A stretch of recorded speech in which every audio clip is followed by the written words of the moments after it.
Welcome to our channel. Today we how to verify React Native release bundles with AppCenter, full guide step by step clearly. To verify React Native release bundles with AppCenter, start by ensuring you have your React Native project set up. Open your terminal and navigate to your project directory.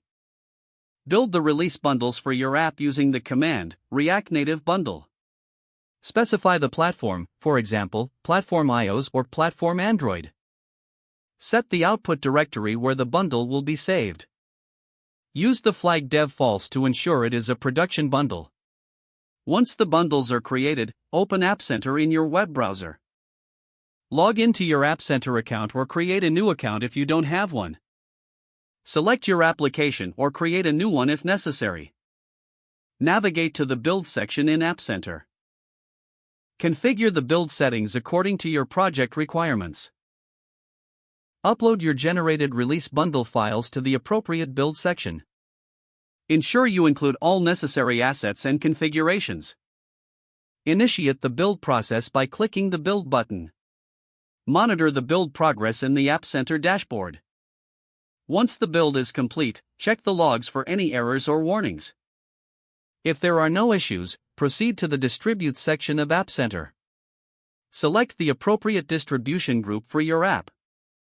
Review the release notes and configure any required settings. Distribute your app to testers or production environments. After the distribution, monitor the feedback and issues reported by users. Repeat this process to ensure each release is verified and working as expected. By following these steps, you can effectively verify your React Native release bundles with AppCenter. If the page does not load, refresh the browser or try again in a private or incognito window. Make sure you are using the correct email address, then retype it carefully to avoid small typos. If your password is not accepted, use the reset option and create a new strong password you can remember. Check your spam folder for verification or security emails, then complete any requested confirmation steps. Enable two-factor authentication if available to improve account security and reduce unauthorized access risk. Don't forget to like this video and subscribe to our channel for more step-by-step tech guides.